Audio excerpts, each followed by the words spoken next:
नमस्कार, news track के Y factor में आपका स्वागत है। मैं हूं योगेश मिश्र। आरक्षण आरक्षण आरक्षण, एक तरफ पिछले आरक्षण के समीक्षा के दावे और वायदे किए जा रहे हैं, तो दूसरी तरफ महिला आरक्षण की मुनादी भी पीटी जा रही है। बीते दिनों संसद ने 33% आरक्षण महिलाओं के लिए विधानसभा और लोकसभा में कर दिया।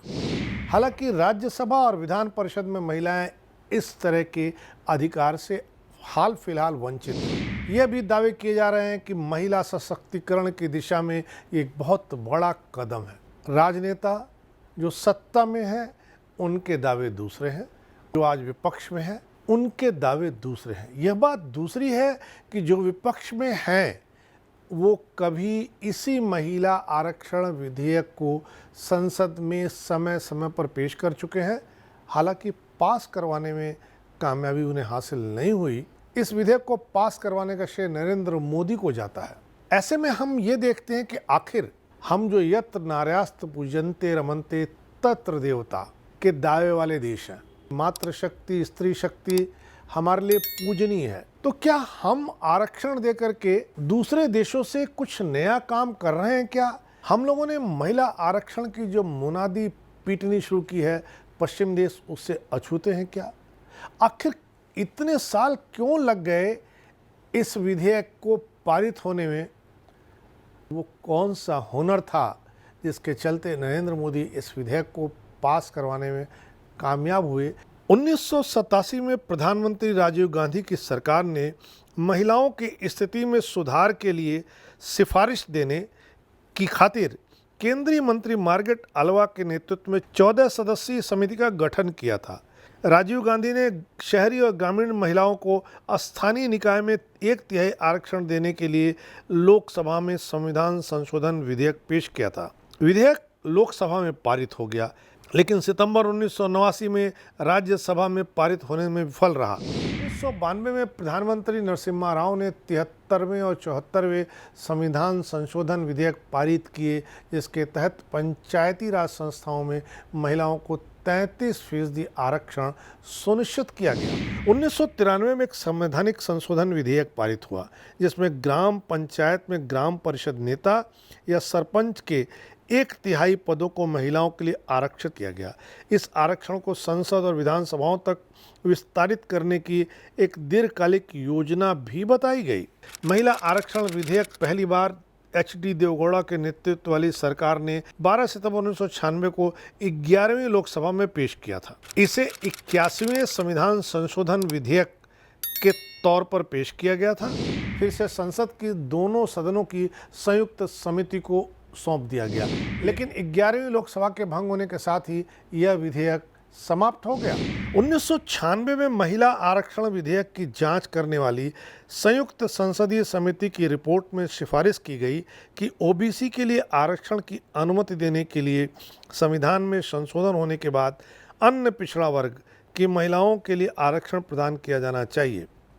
1996 में ही पेश बिल में संसद और राज्यों की विधानसभाओं में महिलाओं के लिए 33% आरक्षण का प्रस्ताव था। इस 33% आरक्षण के भीतर ही SC ST के लिए उप आरक्षण का प्रावधान तो था, लेकिन OBC के लिए कोटा विद इन कोटा बिल्कुल नहीं था। अटल बिहारी वाजपेयी की सरकार ने 1998, 99, 2002, 2003 में भी इसे पारित कराने की कोशिश की, लेकिन सफलता नहीं मिली।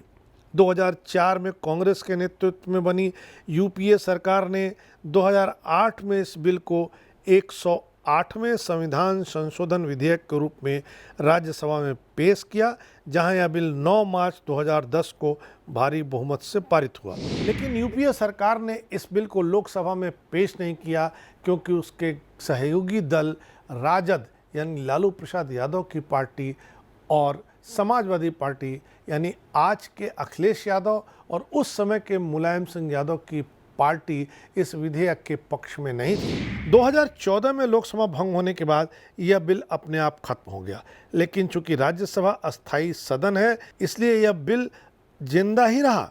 19 सितंबर 2023 को नरेंद्र मोदी सरकार ने नए संसद भवन में लोकसभा में संसद के विशेष सत्र के दौरान विधेयक को पारित करा लिया। यह संविधान के 128वें संशोधन विधेयक के रूप में पेश किया गया था।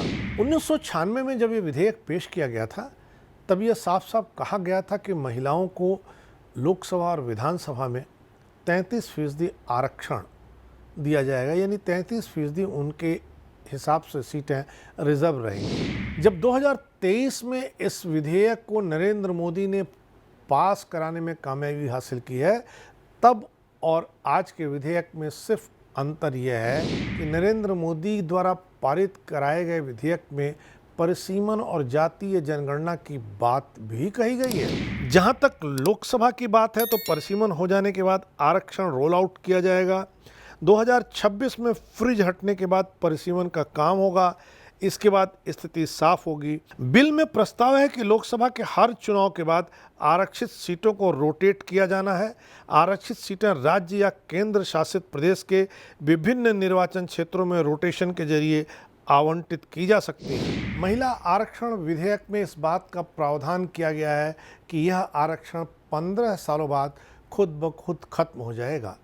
लेकिन पिछले आरक्षण को देखें, उनकी समीक्षा करें तो साफ होता है कि पिछले आरक्षणों के बारे में भी यह कहा गया था कि इसकी एक समय सीमा है, एक समय सीमा के बाद समीक्षा होगी।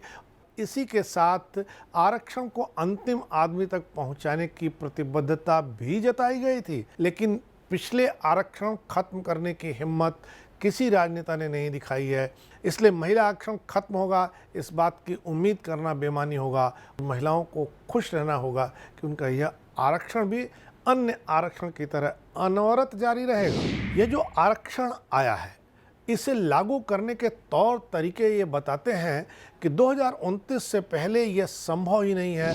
लेकिन एक तरीका जरूर है कि देश में अगर 1 नेशन 1 इलेक्शन लागू कर दिया जाए तो अगले चुनाव से ही महिलाएं 33% आरक्षण की हकदार हो जाएंगी। यही वजह है कि जब महिला आरक्षण संसद से पास हुआ तब लोग इस बात की कयासबाजी कर रहे थे कि 1 नेशन 1 इलेक्शन भी जल्दी ही पारित हो जाएगा। आज़ादी के अमृत काल में जब हम महिलाओं को 33% आरक्षण विधानसभा और लोकसभा में दे रहे हैं, तब हमें अपनी पीठ नहीं थपथपानी चाहिए, क्योंकि आंकड़े चुगली करते हैं कि तमाम देशों में महिला आरक्षण आज जो हम प्रदान कर रहे हैं उससे पहले से है, उससे ज़्यादा है। इंटर पार्लियामेंट्री यूनियन के अनुसार 2018 तक दुनिया में सिर्फ 24% सांसद महिलाएं थीं। अब यह आंकड़ा 25.5% हो गया है। नवंबर 21 तक 132 देशों में लिंग आधारित कोटा अपनाया जा चुका है। अर्जेंटीना से शुरू करके 1990 के दशक की शुरुआत में नेपाल सहित कई देशों ने पार्टी उम्मीदवार सूची में न्यूनतम कोटा अपना रखा है। फ्रांस, कोरिया और नेपाल सहित अन्य देशों में उम्मीदवार सूची का 50% तक कोटा पारित है। अर्जेंटीना, मैक्सिको और कोस्टारिका जैसे देशों में पार्टी कोटे का कानून है। उनकी राष्ट्रीय विधायिका में 36% से अधिक महिला प्रतिनिधित्व हैं। राजनीतिक दलों द्वारा स्वैच्छिक कोटा के माध्यम से दक्षिण अफ्रीका, स्वीडन और जर्मनी जैसे देशों में महिला प्रतिनिधित्व का समान स्तर हासिल किया गया है। दक्षिण अफ्रीका की नेशनल असेंबली में 44.8% महिलाएं हैं। पूर्वी अफ्रीका का एक देश है रवांडा, वहाँ 61% महिलाएं संसद की शोभा बढ़ा रही हैं। दुनिया भर में रवांडा को महिलाओं के प्रतिनिधित्व के मामले में सबसे अग्रणी और आदर्श देश माना जाता है। रवांडा में 2018 में जो चुनाव हुए थे उसमें 80 सीटों में से 49 सीटों पर महिलाओं ने अपनी विजय दर्ज कराई थी। क्यूबा एक दूसरा देश है जहां 605 सीटों में से 322 सीटें महिलाओं के हक में है। तीसरे स्थान पर संयुक्त अरब अमीरात है जहां 50% महिलाएं सदन की शोभा बढ़ा रही हैं। इस लिहाज से देखें तो अमृत काल में महिला आरक्षण के मार्फत हम जो अपनी पीठ थपथपा रहे हैं वो अच्छा नहीं है, क्योंकि हमारे यहाँ 33% आरक्षण पर इतना शोर शराबा है, पक्ष विपक्ष बटा हुआ है। जो कल पक्ष था वो आज विपक्ष है तो महिला आरक्षण का विरोध कर रहा है। पर दूसरे देशों में इससे ज़्यादा आरक्षण है, हमसे पहले से आरक्षण है। इसलिए कैसे हम दूसरे देशों के आरक्षण की गति को पीछे छोड़ सकते हैं, अब इस पर विचार करना चाहिए, क्योंकि महिला आरक्षण सशक्तिकरण की दिशा में बड़ा कदम है।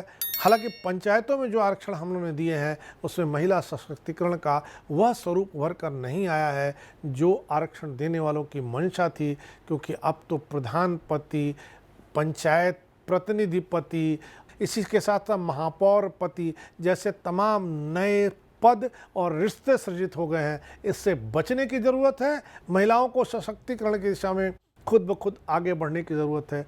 देखना है कौन क्या कैसे करता है इस आरक्षण को लेकर के। अब तक के सारे आरक्षणों ने कितने लोगों को फ़ायदा पहुंचाया, यह आरक्षण कितने लोगों को लाभ पहुंचाएगा। इस बार इतना ही।